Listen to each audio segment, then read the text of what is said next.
My name is Susan Musante, and I am the Education Programs Manager at American Institute of Biological Sciences, and I'm part of a really wonderful team that has been working hard to pull together a webinar series this spring. Many of you have been with us before, and some of you are new, a new first-timer to the webinar series, so welcome to everyone. AIBS works in partnership with a number of people, but also a number of organizations to put on this series. And the IBP is the first logo you see there, the Introductory Biology Project, which is a networking project funded by the National Science Foundation. And the National Association of Biology Teachers is another partner of ours, and that is working with us. And so is the University of California's Museum of Paleontology. And this is our fourth webinar in our series. We'll have one more before summer break. And the next one next month is going to be on using the concept inventory in natural selection, which is a diagnostic tool for uncovering lingering misconceptions about natural selection. Then, like I said, we'll take a little break during the summer, and we'll come back, and our first event in the fall, I guess August really isn't fall yet, but back to school, is Understanding Evolution, that rich suite of resources that is on the website, and an entire section devoted to teaching. So that's our webinar series kind of overview of upcoming events. And let me just tell you, the partners came together after a number of sessions that took place in the fall of 2009, where we talked with a number of introductory biology faculty.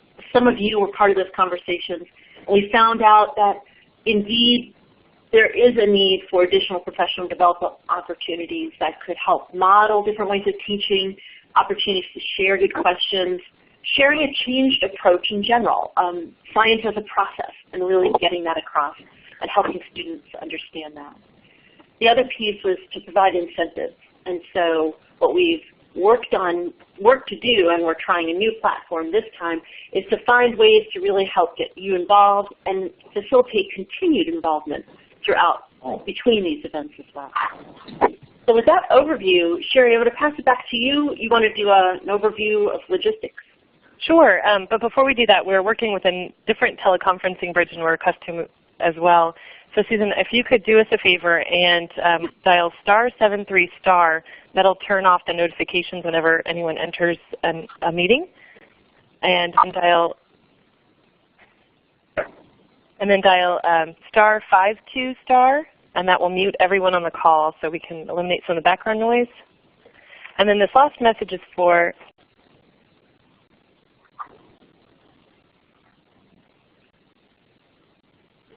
Hello? Hello. So Susan, dialing *52* will mute everyone on the call. And I'm not sure if she can hear me. I can, yeah, I'm back. Okay. The 7-3 did not work, so I'm going to do the *52*. Okay, can do it right now. So everyone will be muted, right? Yep, that's right. Okay.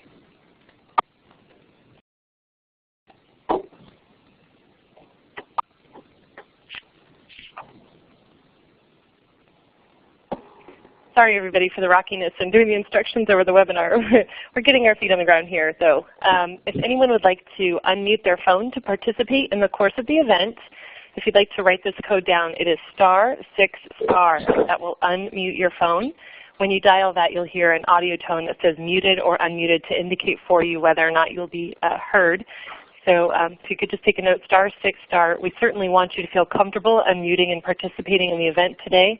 But just to help with background noise issues we've experienced in webinars in the past, we mute everybody all at the same time just to make sure that we keep the conference as comfortable for everyone as possible.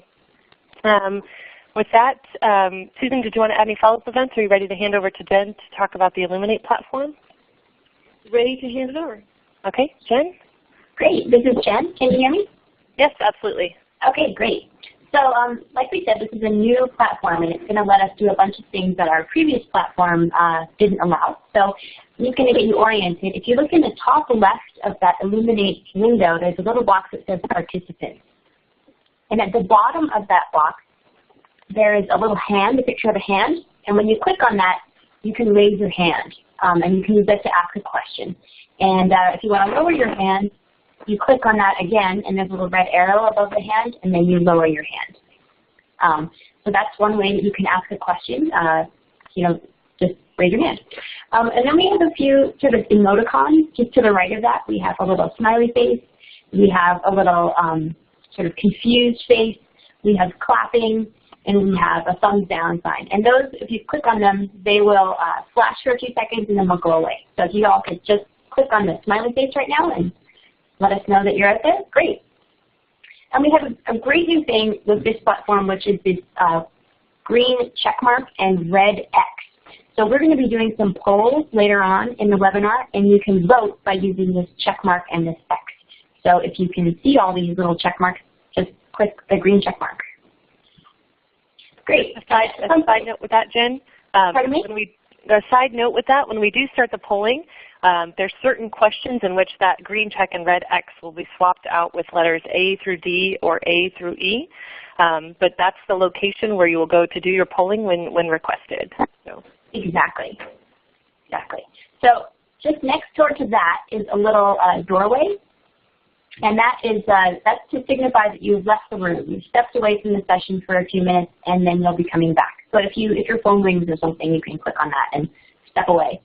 In the box below that, it's called the chat box. So in this platform, we can send chats, and everyone will be able to see the chat if you click on this send to this room at the bottom. So I'll send a quick chat to everybody. You can also send chats to particular individuals within this room and to the moderators. But do be aware that the moderators can see everything, even if you're just sending something to an individual. So we can use this chat box. You can ask questions throughout, and yeah, just ask questions whenever you want to. And there are also on the side is the whiteboard, and we will be doing a couple things with the whiteboard later on in the webinar, but we'll be giving you some more specific instructions about that later on. So that is about it. If you have any questions, you can raise your hand or ask a question in the chat box. Thank you, Jen, for that great demo. And just a reminder, with the green check mark, in order to remove it from the participant field box, you actually have to click it again, so it doesn't by default just clean sweep. Right. All right. With that, it's a great time to hand over the keys to the car to Sam Donovan and Kristen Jenkins, who are going to give us this great presentation today about getting started with cyber learning and biology classes. Sam and Kristen? Now *6* to unmute your phone.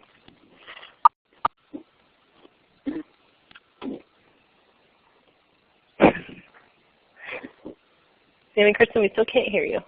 Okay. Oh, how about now? I hear you now. Hey. Yeah. All right. So, I see you. Okay, I'm back. Thanks. Just to put some faces with names, we have a slide here of some of the voices you've been hearing: Susan Miasante, Sherry Potter, Ben Skeen. So thanks to all of them for putting this together and working out the technology for us.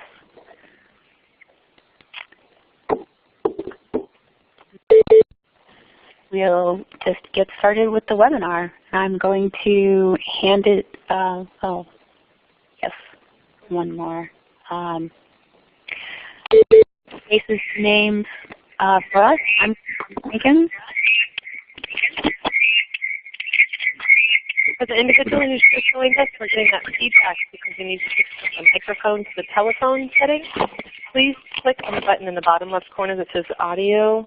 It has below the black bar a little button that has a telephone that will help us with the feedback problems. Okay, Kristen, go ahead. Okay, I'm Kristen Jenkins, and I work at the National Evolutionary Synthesis Center, and I also work with BioQuest. So now I'm going to hand it over to Sam. Hi, folks. Can everybody hear me? Yes. Yeah, hi, Sam. Excellent. Excellent. I'm Sam Donovan there in my non-native habitat in Colorado hiking, but normally I'm in Pittsburgh in the biology department, and we couldn't be more pleased to be invited to have a session using the latest Cyberlearning tools with you about cyberlearning. And wish us luck, because we're trying some of this out for the first time. I want to just give you a brief overview of how we're going to organize the session today. We're going to try to cover a lot of ground, probably too many things, but the idea is to teach you a lot of particular tools, but more to whet your appetite, to keep you engaged in the process, hopefully draw you into community participation, so that we can begin as a group to explore these resources over time in our classrooms.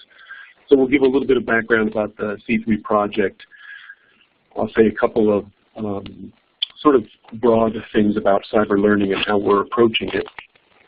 Then we'll get down into some grounded examples and give you some hands-on time, though not enough hands-on time given our short session today. And then we'll wrap it up with some discussion and questions and where to go from there. And I would encourage you to chat in questions. I won't be able to handle them, but we have great moderators who will help, or you can raise your hand if something comes up. So the C3 project is a relatively recently funded NSF project that's focused on community college biology educators, and it's funded through the NSDL programs at NSF, which is the National Science Digital Library Program.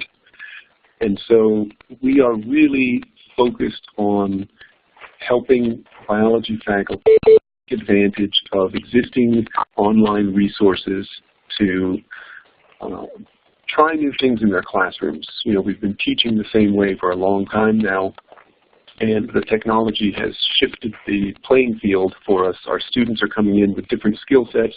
They're leaving us and having different skill sets that are needed for their jobs.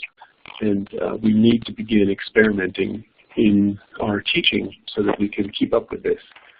So it's a professional development project, and I have to mention, while parts of it are focused on community college faculty, most of the project is open and welcoming to any undergraduate biology faculty.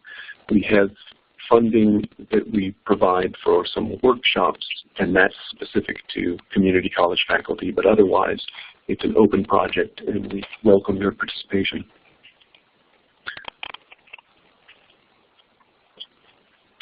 Oh, there's a little slide formatting issue here in the translation to Elluminate, but that's okay. The main message here is that we are really trying to build communities. So we have a series of digital library partners listed on the left side there, including the microbe library. And I don't have to read them for you, but you'll find that each of these partners has collections of materials, and they're all actively trying to understand what faculty need to best serve them and build community. So we're trying to leverage some of that action, particularly with community college faculty. And then in trying to build community, we're not ignoring existing communities. So we're really trying to build on top of existing scientific and teaching society partners. So that got a little bit cut off, but you can see that we've partnered with Botanical Society and NABT, American Society of Microbiology, BioQuest Curriculum Consortium, and the Human Anatomy and Physiology Society. And in fact, we're beginning to add partners as we begin to get some traction, because people are finding that mechanisms for reaching out to individuals who are actually trying things in their classrooms are important, and getting the feedback back into the community so that we can all learn from the experiments that we're doing individually. Okay. Kristen, I'm going to hand it back to you. The advantages of cyber learning is that you can do some community building even if you can't be in the same room together. I know that I always have a hard time with webinars wondering who else is there. Everybody's a disembodied voice. So we thought that maybe it would be a nice idea to have everyone mark where they're located in the United States. And you can do that by clicking on the toolbar on the left-hand side. There's a little white box with a star in it, and if you click that, some icons will come up. You can choose one and click on it, and then you can place it wherever you are. And you can resize it if your state gets crowded.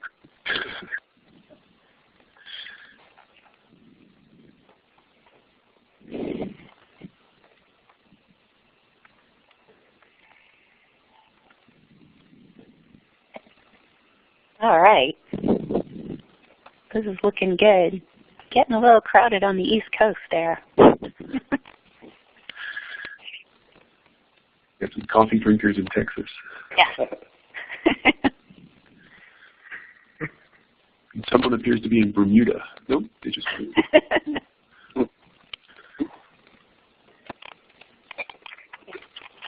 Screenshot now where we're all calling from. All right. I'll give you another couple of seconds to finish your location, and then Sherry's going to take a screenshot for us, and we'll put that up on the webinar group on the Ning site that you have all gone to before. And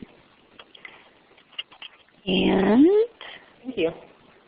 So Sherry, will you let me know when you're ready to move on? Yep, go ahead. Okay.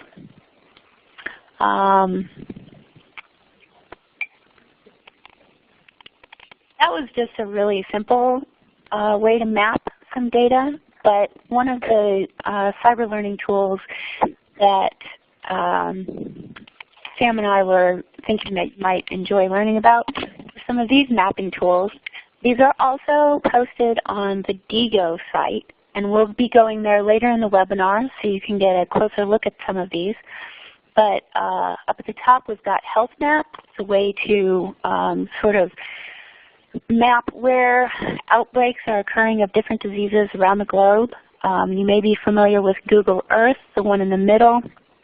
Google Earth is a great way to take students on a tour or bring them closer to an area that you may not be able to take them to. It's a great way to map data, but also just to give people a better perspective of location.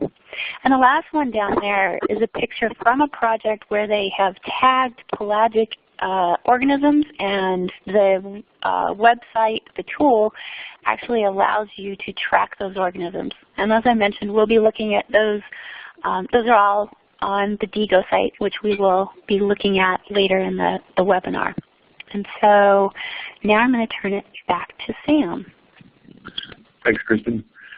And I am going to provide you with a relatively brief conceptual introduction to the ways that we think about cyber learning. And we're going to do this, it's going to be a little bit on the wordy side and the abstract side up front, but don't worry, we'll jump into some tools and some teaching examples pretty quickly.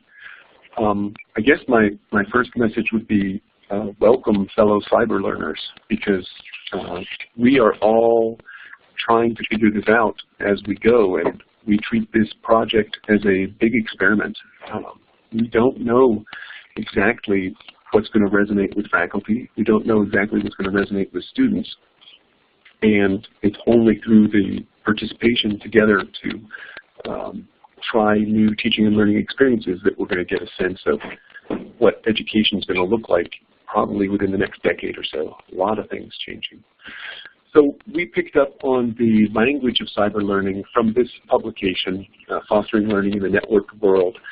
It was underwritten by NSF, came out in 2008, and it was in part a response to the digital library program, which was a technically challenging program to collect and distribute resources to science, mathematics, technology, and engineering faculty and students. And you know, that program sort of met a natural demise as the web infrastructure moved beyond the needs for that.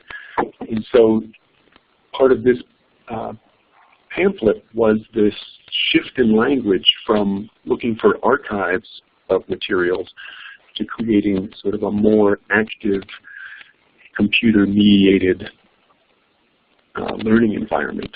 And so here's this entire volume indicating a policy shift at a large funding agency leveraging this new word, and here's the entirety of the definition that they provide.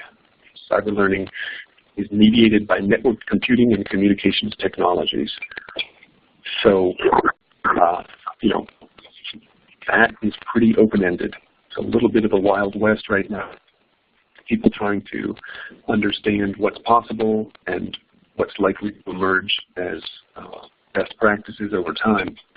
I will say, if you're interested in the document, it's worth the read because it's much more sophisticated than the simple definition that's provided here. It's got cognitive scientists and computer scientists, and it covers much more than biology education. It really covers education in general. But the cyber learning is really a challenge, and people point to all sorts of drivers for this need to change, but one of the ones that I really find sort of informative and interesting is from a book called Rethinking Education in the Age of Technology by Alan Collins and Richard Halverson. And they talk about two things: this disconnect between schooling and learning, where students or school-age kids are doing things in their private lives that involve collaboration and pursuing their interests and developing skills, and there's a lot of learning going on there, and then they come to school and they take on a more passive role, and so they fear that this disconnect between learning and schooling is a real challenge, and point to appropriate uses of technologies to begin to bridge that gap.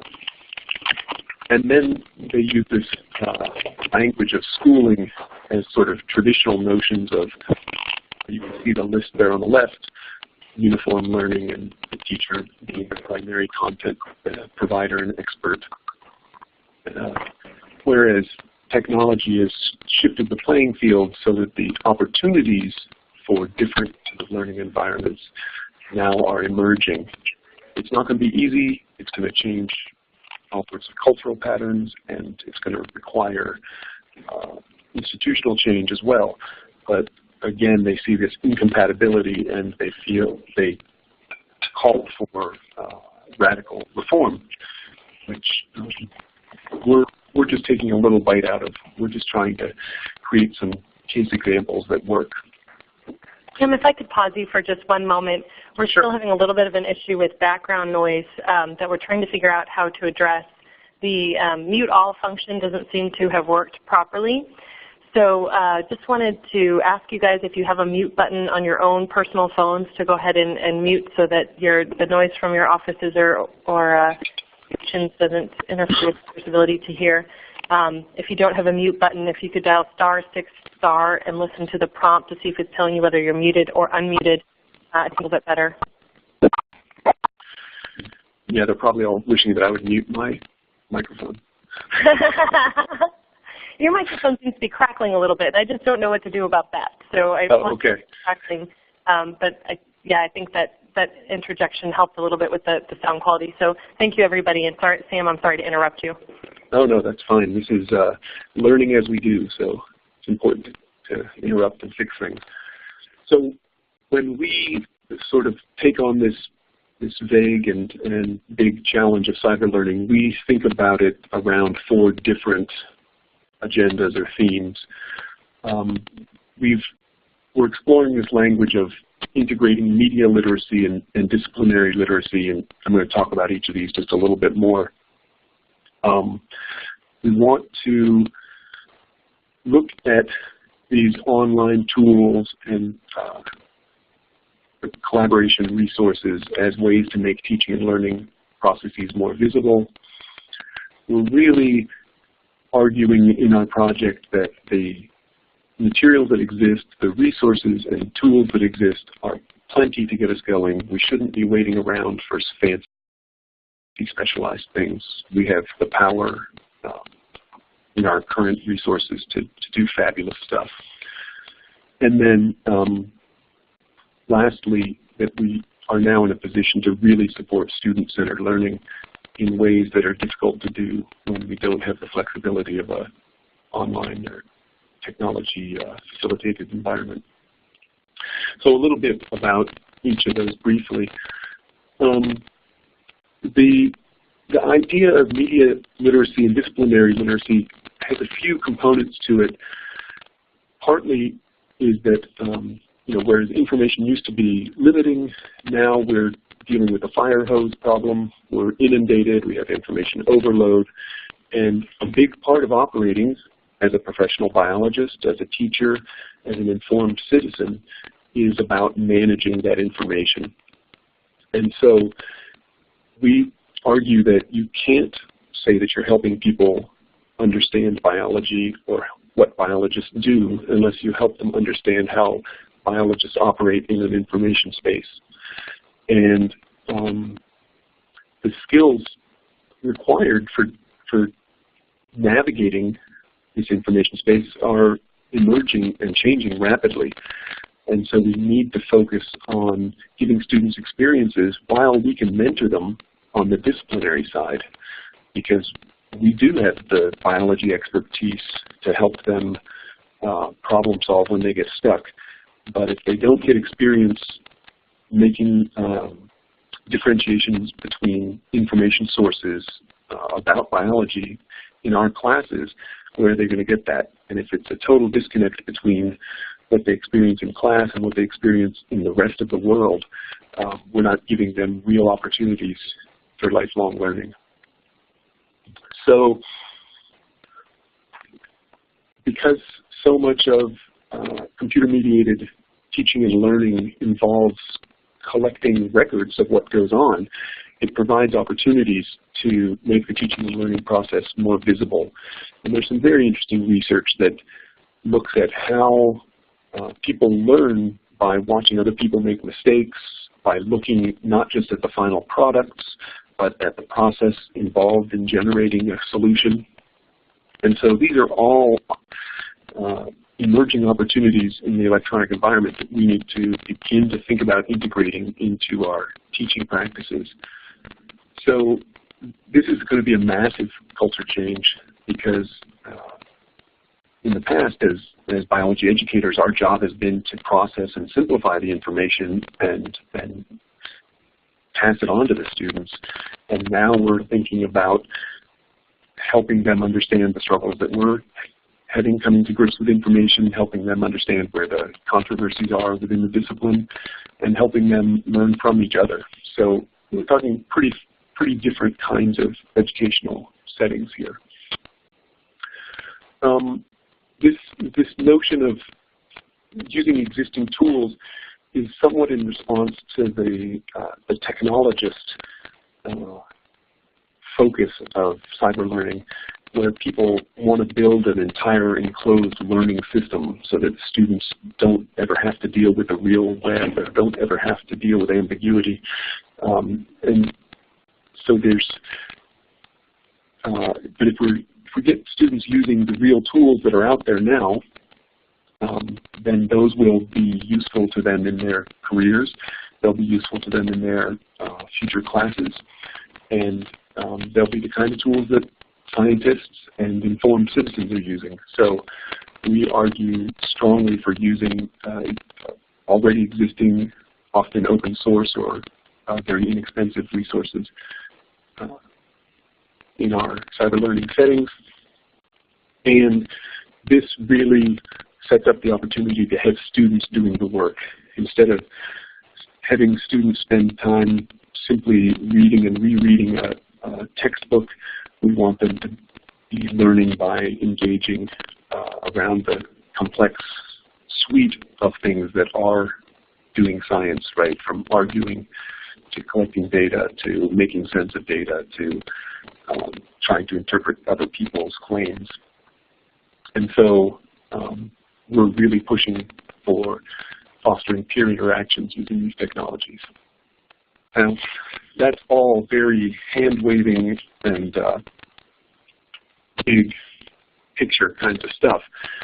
And I'm going to sound defensive here for a moment because there's always this question of, is cyber learning stomping on some sacred ground for me? And so we are not looking to replace laboratories or field experiences. We see cyber learning as opportunities to supplement instruction, to have students spending their time outside of class and inside of class learning as effectively as possible. We're not particularly focused on distance education. Many people are, but we're thinking of activities that supplement face-to-face instruction, so could call it a blended model. We're not looking at classroom management systems, sort of Blackboard kinds of things. Those are really bookkeeping systems. And we're definitely not advocating that you just teach how to use the tools. We're talking about teaching and learning biology, and we advocate using the tools to get that done. Okay, that was lots of high-level stuff, and we just wanted to give you a moment to respond. So Kristen, I think I'm passing it to you. Okay, so as Sam said, that was a lot of the philosophy and theory behind cyber learning. So it would be great if you would take a moment to chat your comments or questions or observations in the chat box just to the left. And so we will give you a minute or two to add your comments. And what we'd like to do is, if you have any questions or things that you would like to add to this conversation, we would like to have you put those in, and later in the webinar we'll come back and pull out some of the themes from those questions and comments. So now we need some background music. Yeah. Well, I think, this is Susan, Kristen, I know that there are some people in the audience who are using or do teach online courses, and so it's interesting to see, Sam, you talk about the fact that this is not particularly a distance ed only tool, but certainly can be incorporated across the board. Right. I think most of these strategies would be useful in distance ed settings. It's just that we're not focused exclusively on distance education. Okay, while dial in with another phone.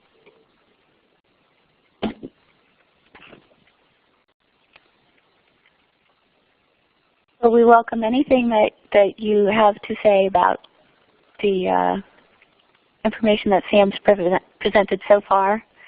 And after that, we're going to jump into a little bit of conversation about social bookmarking.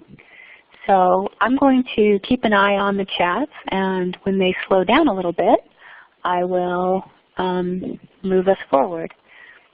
But right now, if you have anything you'd like to add, we would love to hear from you. And Kristen, these people's comments and questions, you want to give them an idea of when you'll be talking about them, or? Right at the end of the webinar, we've put some time together to have questions and comments on the whole webinar, but we'll also specifically address some of these. So we just wanted to give people a chance to comment at this point before we move on. So it looks like things have slowed down, so I'm going to go ahead and move us on.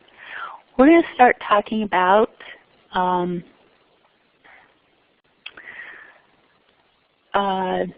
social bookmarking. And so I am going to set up a poll. So you can see in this image in the slide there's an arrow pointing to where your choices are, and if you could just click on one of those and vote, then we'll find out how many bookmarks do you have on your computer. I am really interested to find out how many people have more than 500.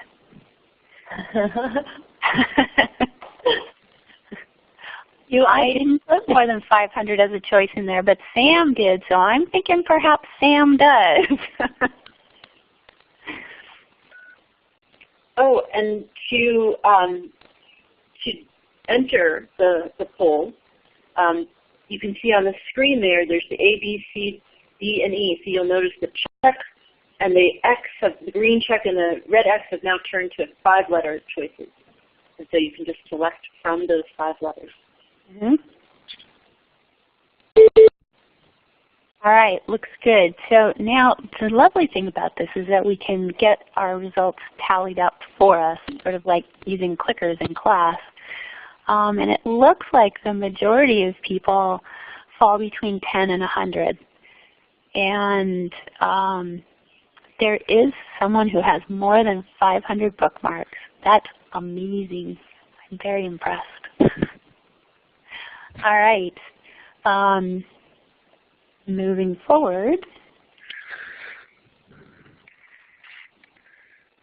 Do you want me to do that, Kristen? I think I got it. So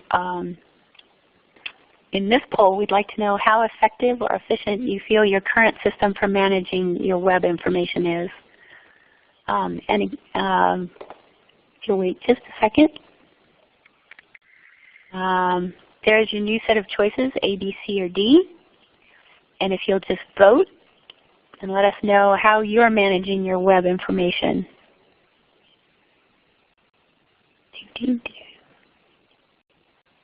All right, you guys vote fast. That's fantastic. All right. Here we go. All right, so most people feel that it could use some work. And some people are still looking for a system altogether. So we have one more question for you here. And that is specifically, do you use online social bookmarking? And again, we've got set up with A, B, C, and D. So if you'll just let us know where you fall in this spectrum.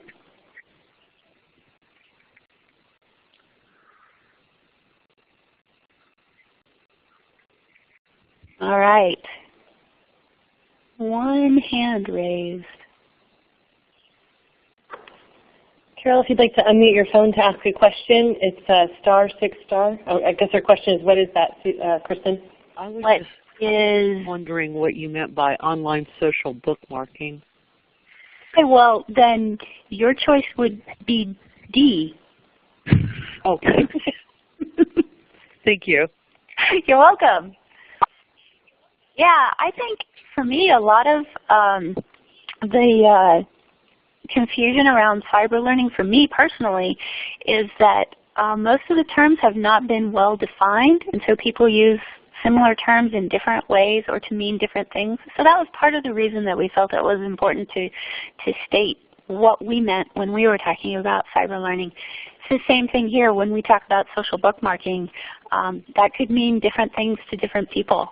So here we go. It doesn't seem like an awful lot of people are using this all the time. So I am going to hand this back to Sam, and he's going to tell us a little bit about how to use social bookmarking. So Sam?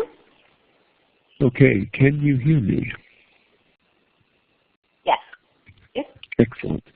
It was a little bit like changing horses in midstream, or I just switched phone systems because apparently my audio wasn't very good. So hopefully this is a little bit better.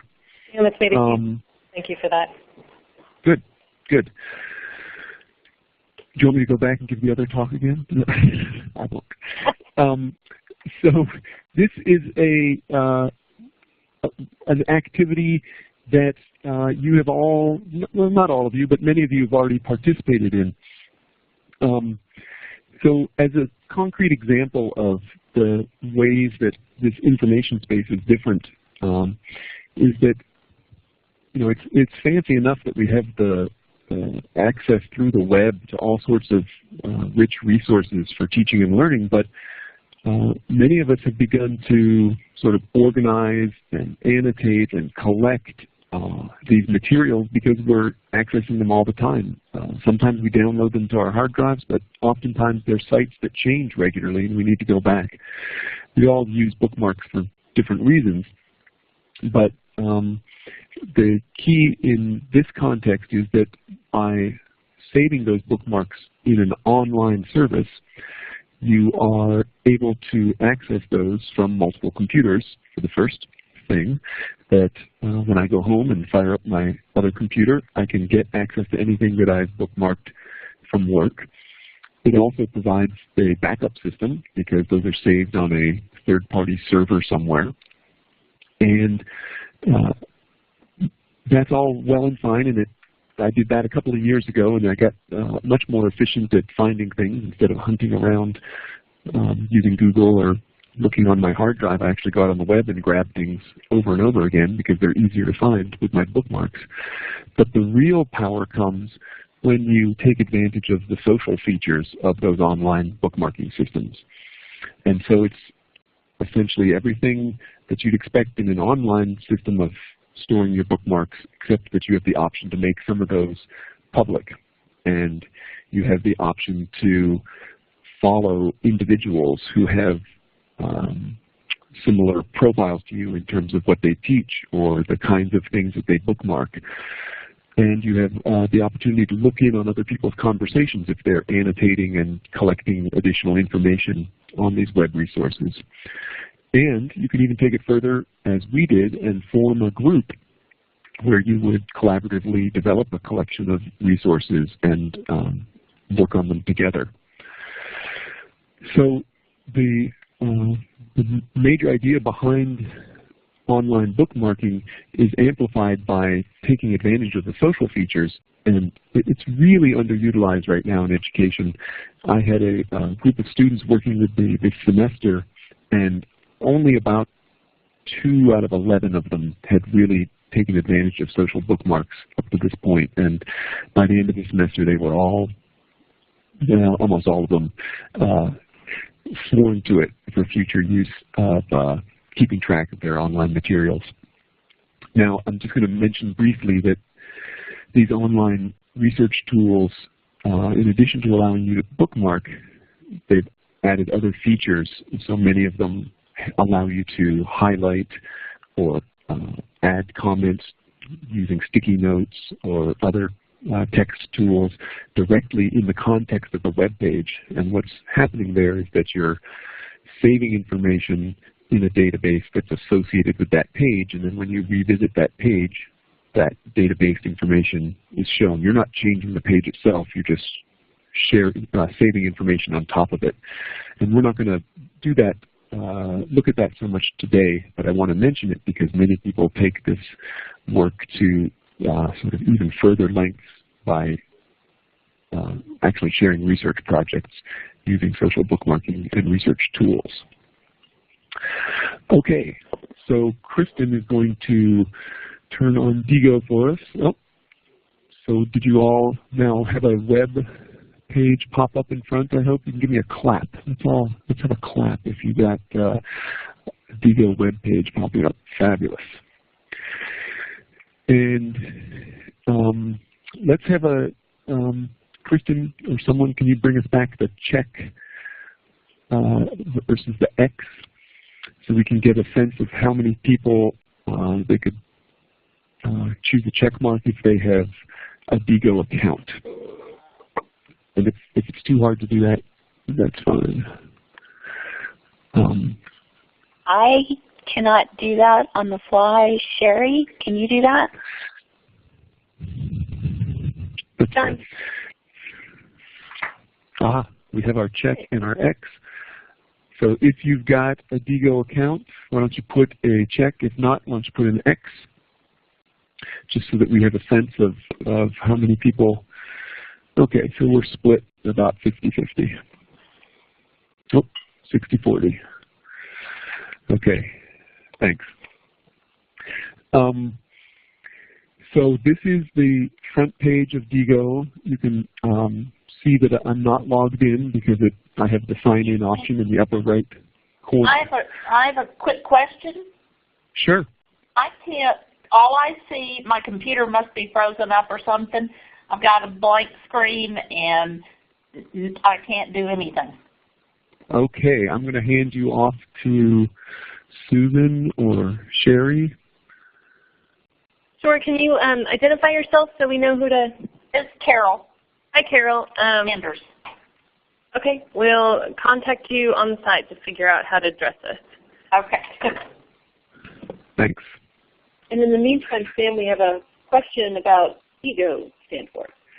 Yeah, I was ignoring that question. I'm not. That's a big one because I have the same question in my mind. If you don't know the answer, it's okay. Yeah, I'm not sure, and I'm not going to try to fake it. There are a lot of these sort of web companies that try to get one or two syllable catchy names, and lots of them are nonsense words, but they just want it to be memorable and give them a good web address so it's easy to type in. So that's my guess on where Digo comes from, but I'm not sure. I will look it up, and I'll post it on the group. I just wanted to show you a couple of ways to navigate here. On the right-hand column, there's a area labeled Hot Tags, and these are user-generated descriptions, just one-word descriptions that they've used to tag their content. So I'm going to go to a tag. Let's see. Here's one that says research. So I'm clicking on the research tag, and it has now brought up a collection of links that the community has entered, and the community has tagged those with the word research.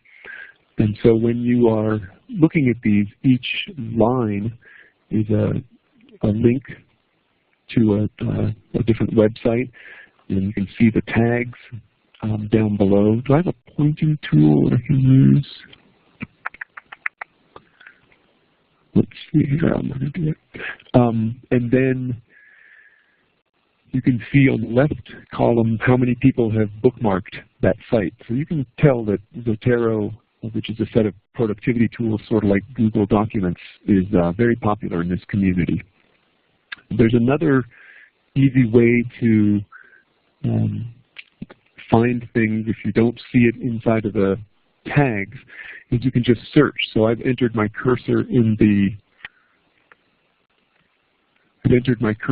search box here, and I'm going to type in influenza, if I can spell it.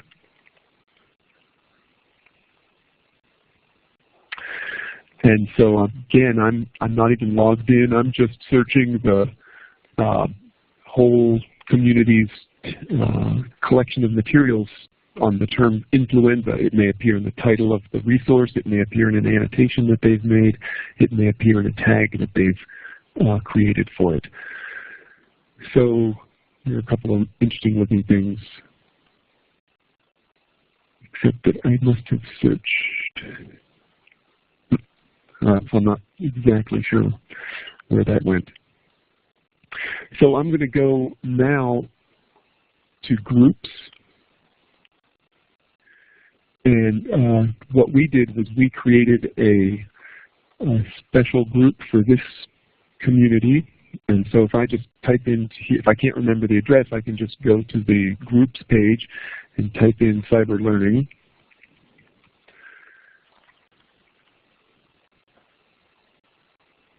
And there is our group, Cyberlearning Webinar Group.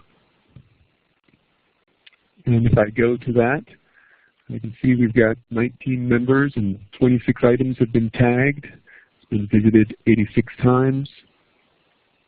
And it is a public group. Anyone can visit it. Here I am. I have not logged in, and I'm looking at the resources here. And since we have so few people on the call who have accounts on Diigo, I don't think we're going to go through an exercise and have you add comments. So you can see what's different about our group is that we have people leaving comments about the resources that they've tagged, which is very useful, getting some of that teacher talk. Why did you select this? How do you use it in your practice? So that's the beauty of being part of a smaller community. If you have a shared goal, you can begin to collect information much more efficiently. And this collection of websites will continue to grow, and all of the references that we make to resources and websites during this talk will be posted here and annotated on the Diigo group. So we invite you back, and you can see at the top here it has links to the description of the Cyberlearning webinar and back to the C3 Ning site, so to help you navigate a little bit. So I think that can you take away the web page, Kristen? Sure. Sam, we have a question in the chat. Sure. What about students sharing their experimental data via a social networking site? Yeah, so Roberta, do you want to unmute and just say a little bit more about that? Because I'm interested to know. Unmute, please, *6*.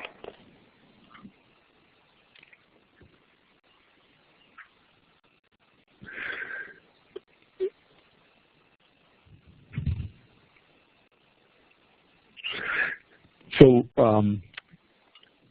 Roberta, for sharing data, I would really focus on another tool like a spreadsheet tool. I don't know exactly what kind of data you're referring to, but later on we're going to be looking at a couple of resources for publishing your data online, and those can be shared sources. So I'm really encourage students to share their data, and I think it's great when classrooms can be connected with other classrooms by collecting parallel data and then increasing the pool of data to be analyzed. But I'm not sure if when I think of social networking, I think of like Facebook. And but there are many social tools that would be appropriate for sharing data, and I think that's a great idea. Any other things, or should I? Oh, okay. Thanks, Roberta. I see your chat now. But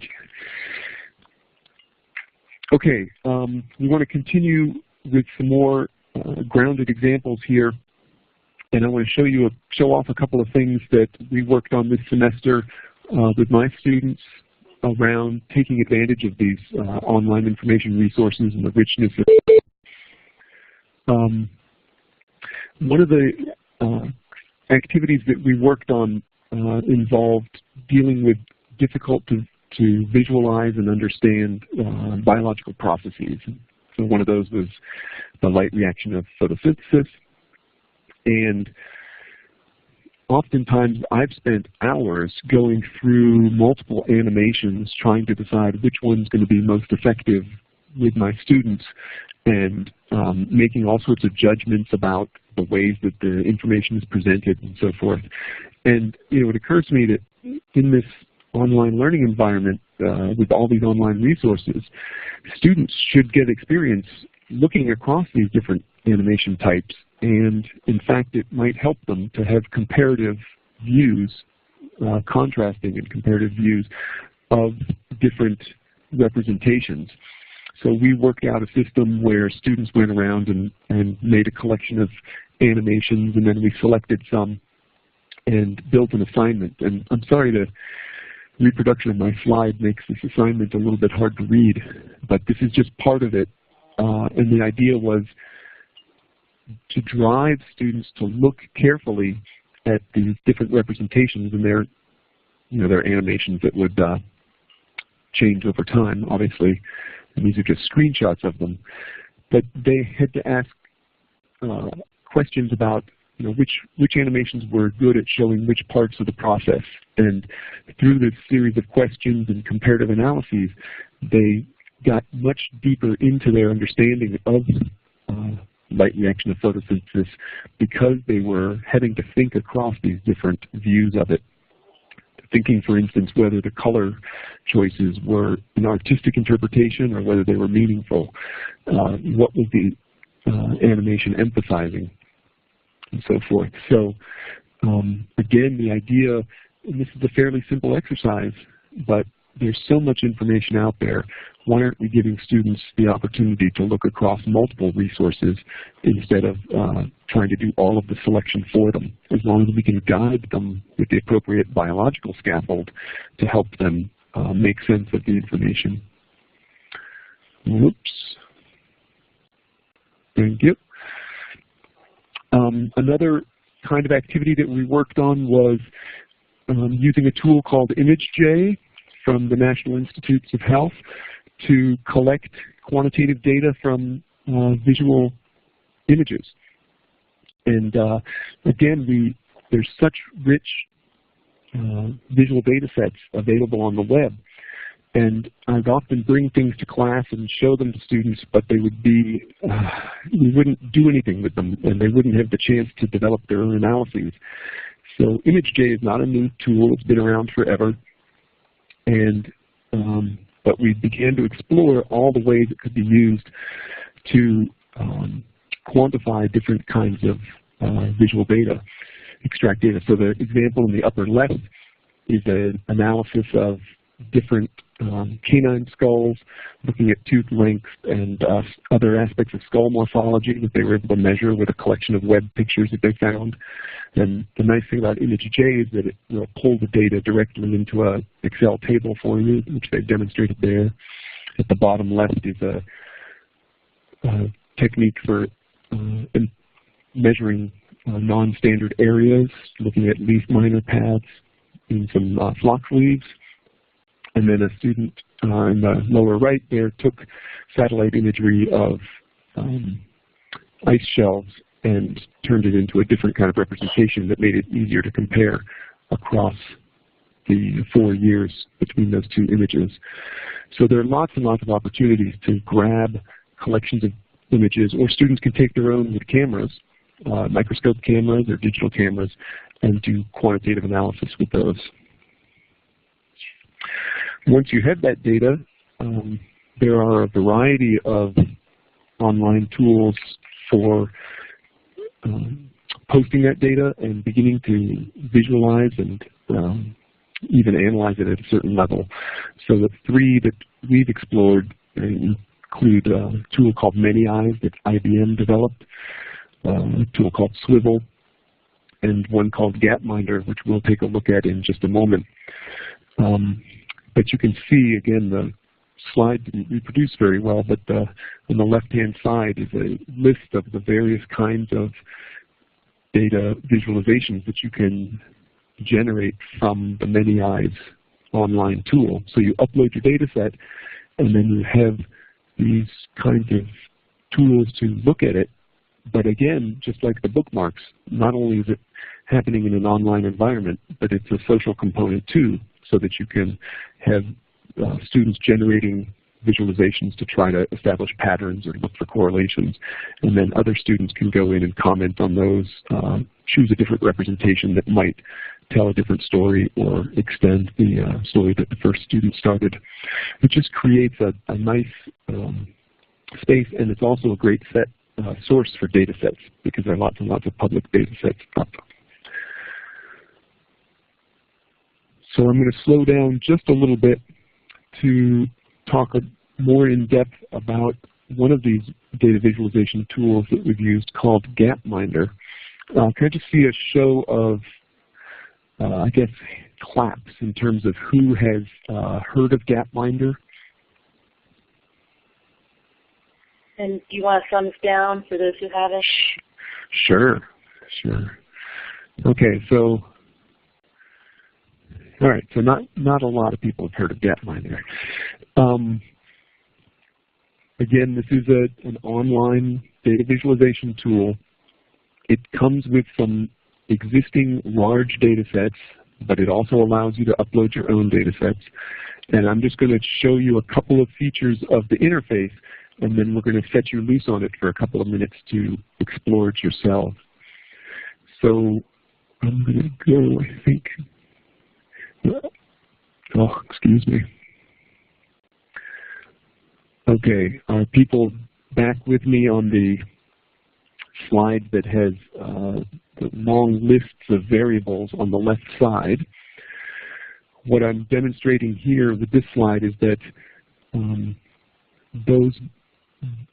bubbles on that graph are positioned based on the two axes that we're looking at, but underneath the axis that's being displayed are all of these other options. This begins to show you the richness of the data set. So I have clicked on the left axis, and under education, I then selected literacy, and then the options popped up, and I chose the literacy rate for total for adults, 15 and above.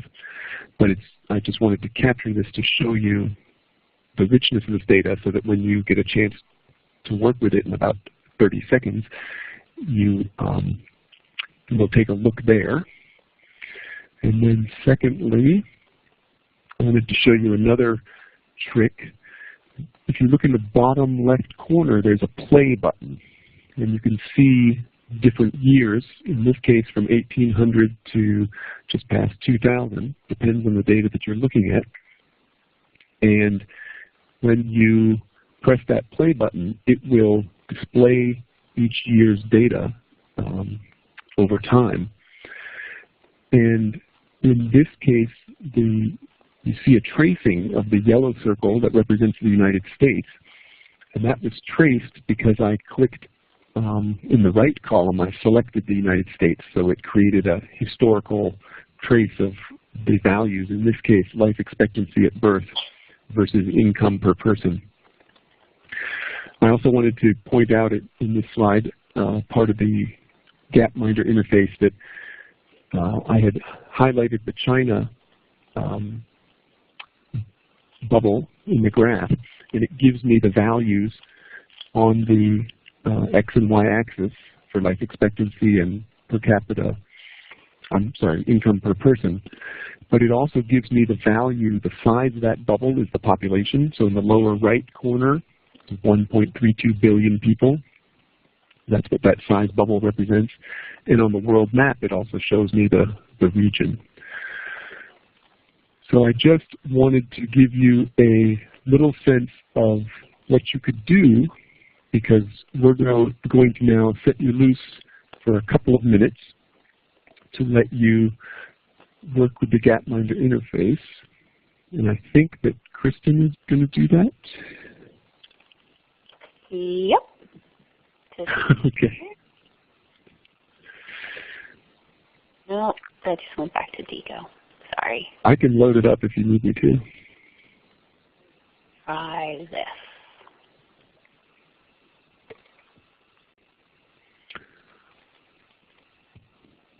There we go. There's And I'm turning off my tour guide so you can take it, Sam. Okay, so I'm going to load for everybody the Gapminder world, and it's a Flash tool, so it'll take just a minute to load, but then we'll give you a minute or two to explore the depth of the data and the different ways that you can sort of explore that data amongst the many dimensions that are provided. So I'm seeing about 25% initialized, now past 50%.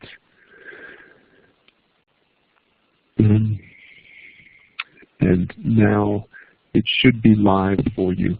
And you should have control over your own screen, and in a couple of minutes I will warn you and then bring you back by taking control again. So feel free to raise your hand if you have a question. But at this point, you should have access to change the axes, to run the data set through multiple years, to track a particular country. And just so everybody knows, what you do in your own interface right now is not being seen by anybody else. So you basically are out there doing this on your own, and then Sam has the capability of bringing you all back to his page.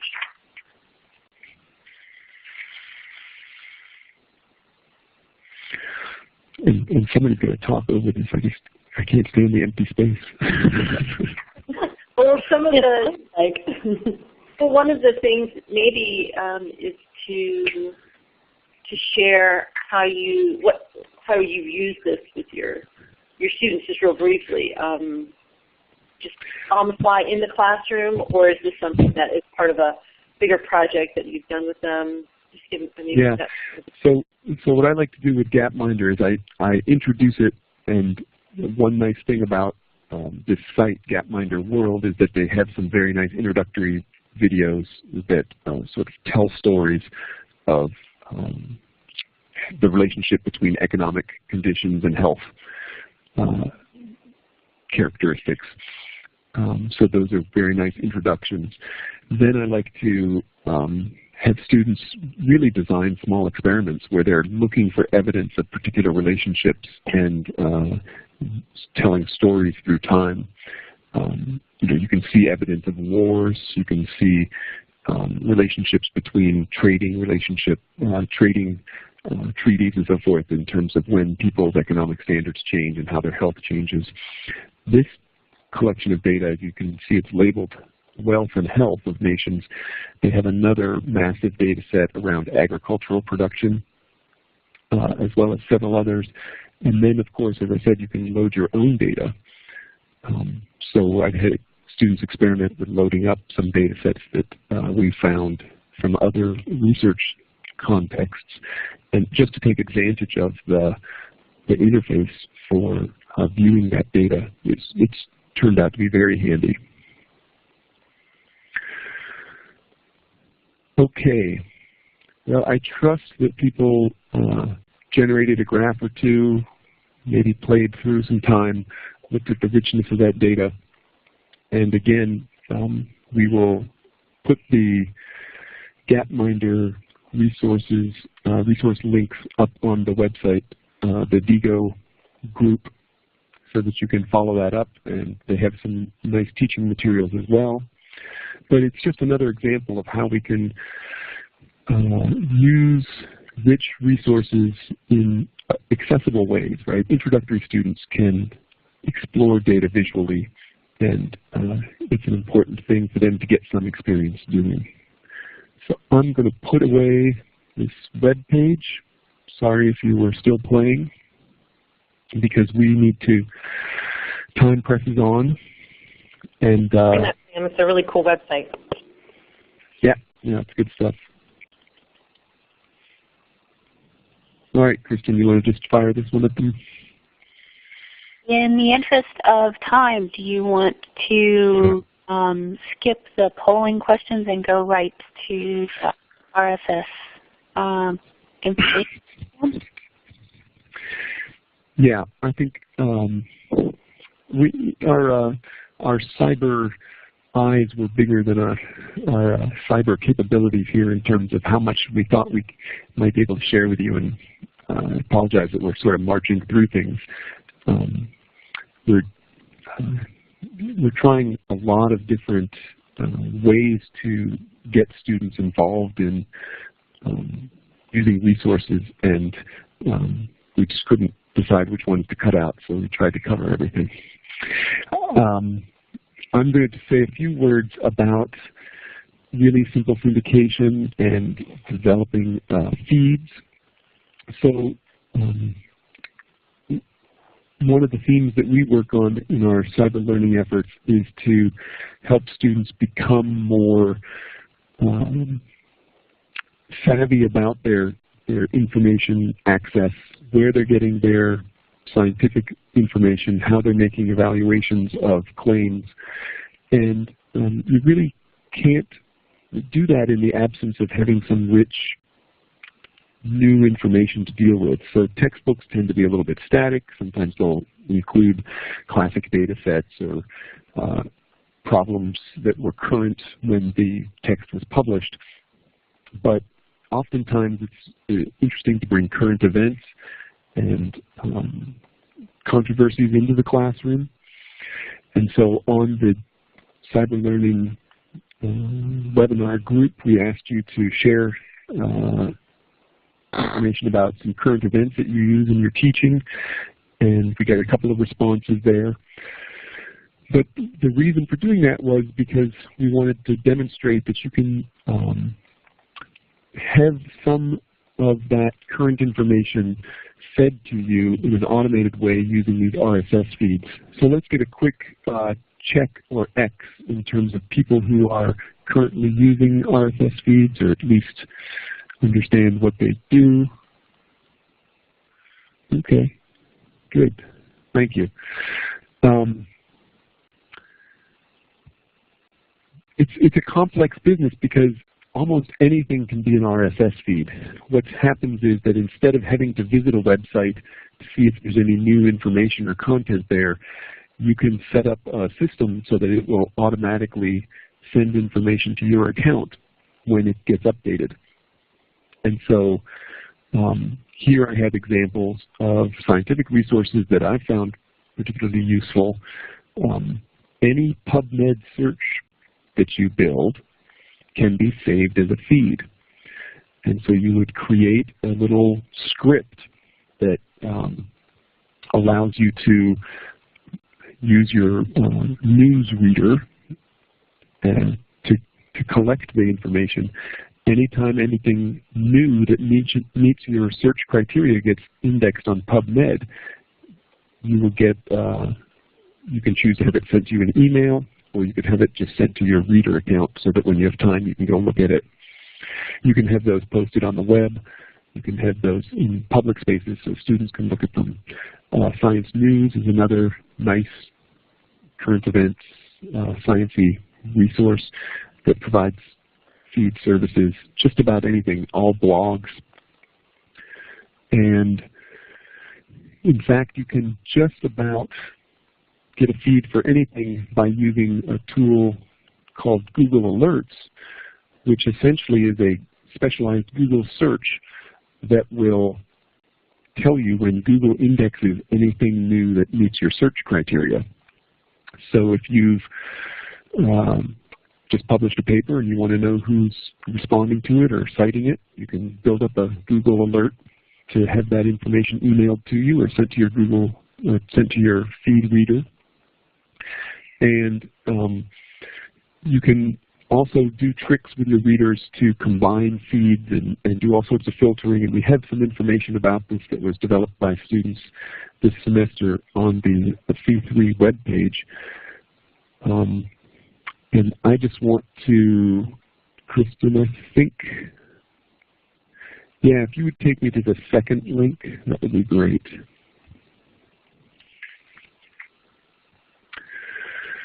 Here is a collection of feeds that I have put together with the help from some students and that are public. So I could put this address on a web page, I could email this to students and they can see it. And this is not something that I have to update. It is automatically being updated as new information comes in. This one's focusing on BBC Health, and it had some resources from the digital library partner Answer as well, but BBC Health seems to have put out a bunch recently. So they're all at the top. If you scroll down to the bottom, you can look later, or earlier, I'm sorry, in the feed history and could continue to view those. Kristen, I think I'm going to try to call up a page here.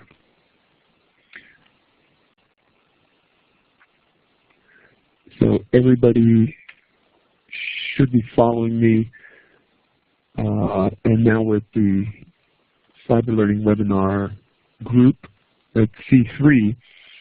And if you scroll down to the bottom there, you'll see that there is a section for materials posted to the DIGO group. So all of these things are interconnected. So here's a social bookmarking site, but you can create a feed from it and post it on a web page. So as people add links to our DIGO group, they automatically get updated here with the annotations. You can jump to them. You can click on the More button, and it will take you maybe. Well, I thought it would take us there. I'm not sure if that's a Elluminate issue. I'll check that. So there are lots and lots of possibilities with respect to developing feeds to bring fresh information into your classes, to generate student projects, to get them discussing current events, and we just are scratching the surface of that. So, Kristen, I'm handing it over to you. Okay, well, this is actually a little further back than we wanted to be, but this was an opportunity for us to touch on some of those comments and questions that you gave us earlier in response to the introduction. And there were a couple of sort of key ideas that came out of that. One was that it's possible to supplement large or non-majors courses with Cyberlearning labs. And I think that one person commented that it was really important not to replace labs, and another commented about how important it is to do hands-on things. But I know that we're all faced with the practical reality of small budgets and ever-shrinking budgets, and so sometimes these Cyberlearning opportunities present an alternative that can fill that gap. Another person commented that these things change so fast that they're very difficult for, that technology in general changes so fast it's very difficult for faculty to keep up with. And another person commented sort of complementarily to that, that while these things are great to use, it takes some time to use Cyberlearning tools. So you have to balance how much time you're willing to put into learning the tools and how much that takes away from or adds to actually learning biology in the classroom. So it's very clear that this is a case-by-case sort of application, that in some places it's going to fit really well. In other instances it's not going to be as appropriate. So that's kind of interesting to see that it's a moving target. One person commented that they felt that it might actually be changing the mission of, in particular, community colleges, but I think colleges in general, of preparing their students for their future careers. And I think one of the things that Sam and I had talked about during our preparation and we're trying to convey is that we feel that a lot of the tools or a lot of the skills that students develop using Cyberlearning, such as working in groups, collaborating, learning how to evaluate and use tools, those are skills that serve them well in their careers. So to us, Cyberlearning is something that can complement their career preparation. And at this point, I'd like to ask if there are any other questions that people have. You can either chat them in or you can push *6* to unmute.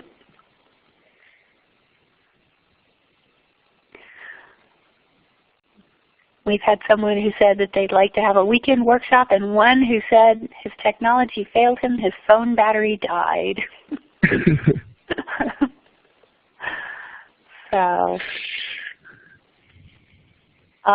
because I know people have other commitments and places to go, and because phone batteries are dying. I think that we'll cover the last couple of things we wanted to share with you, and then anybody who would like to ask questions or continue to talk for just a few minutes, we can do that after that. Let me interrupt before you. My computer, I can't do anything and haven't been able to ever since you went to Diego or whatever. So I'm just going to leave.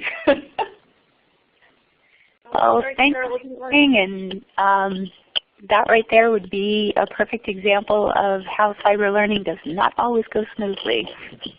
Yeah, I'm real disappointed. So, thank you. Okay. We would like to invite you all to join the C3 project. If you found this kind of topic interesting, you're more than welcome to join the C3 Ning site.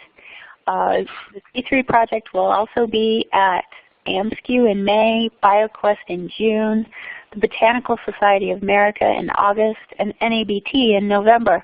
And if you're interested in getting any more information on any of those meetings or what the C3 project is, you can just go to the C3 Ning site. You should have the link to that in the emails that you got from Susan. And we would welcome your participation. And I also just chatted in my email address, and I'd be happy to have email from anyone with questions or comments as well. We wanted to take this opportunity to thank all of the groups and individuals who made this possible. The National Science Foundation has provided support for several of the projects involved. This is driven by AIBS, so we're very grateful to them for including us in their webinar project, the C3 project, and BioQuest, and also the fantastic C3 student team at the University of Pittsburgh. And in that group of students, you'll see Sam hiding in the back. And there are a few missing too, a few more. All right, I can hand the I'm going to hand this back to Sherry now. Thank you, Kristen. We have a small request. As I mentioned, this is a new technology tool that we're testing, and we are also very excited to have you guys participate in the webinar today. So we have generated a quick evaluation instrument. If you wouldn't mind taking just a moment to fill it out, that would be fantastic. It'll help inform us as to how this experience has been for you. As Susan mentioned in the beginning of the call, this webinar series is a collaborative effort of NABT, AIBS, and UCMP with IBP. It's really important to us that this has been a meaningful experience to you. If there's anything at all we can do to improve it, we're very interested in hearing how we can make it better for you. Obviously, I'll be calling Carol right after this call to see what happened and make sure she's okay for the next one. In addition to that, if there's ideas that you would like to see presented in the fall in this webinar series, we want to cover the topics and ideas that are on the top of your mind. I was noticing in this presentation that there were several topics that would make great webinars by themselves. And if those types of topics are of interest to you, please let us know, and we'll bring the speakers and the resources together to be able to host these virtual events for you. We're hoping to have a higher frequency schedule in the fall of more than once a month, so you'll have a greater menu of opportunities to participate in and learning opportunities. I'm trying to pull up Kristen, if you wouldn't mind pulling up the link for the evaluation. Oh, there it goes. Okay. I did get control back. The feedback form, it has about 10 to 12 questions. They're all multiple choice. There is a field there where you can enter in other topics that you would be interested in seeing in the series. That would be fantastic if you want to share any ideas. And Susan, I know you have a couple closing points, so if you'd like to share those with the group, that would be great. Sure, thanks, Sherry. A couple other things. Some of you have been with us on these webinars since January. And for those who do participate in 6 webinars, we are going to be providing a certificate which basically you can use to demonstrate your commitment and the fact that you've been participating in these events. We would love to get your feedback on that as well. I interacted with one person who said that it's actually more valuable to have them potentially each time, and then others which agreed that having a series of events is a good idea too. So please feel free to weigh in and let us know what is best for you and what will help you to demonstrate that you're taking the initiative and doing professional development. Is that something that's important for you in your records? The other thing I wanted to share is that we do have, as you know, NABT is one of our partners, and AIBS and NABT, the two organizations, joined forces last fall to offer a joint membership for people just like you who are interested in biology and research and teaching. And so we now have a joint membership which any of you can take advantage of. You basically join both organizations for one fee, and you have electronic access to both of the journals. So those are two of the things I wanted to point out before we close today. Sherry, is there anything else I missed? No, I think that covers it on my end. I just want to give our thanks to Sam and Kristen for this really interesting presentation today. I'm going to click my applause button so they know how much I appreciate them. Really appreciate you taking the time out of your schedule to pull all of this together and share your valuable expertise with us as a group. It's been really great. Thanks for organizing. Great. Thanks to everybody, and we look forward to seeing you at next month's event with Diane Anderson on concept inventories and natural selection. Have a great month. Take care. Bye. Bye.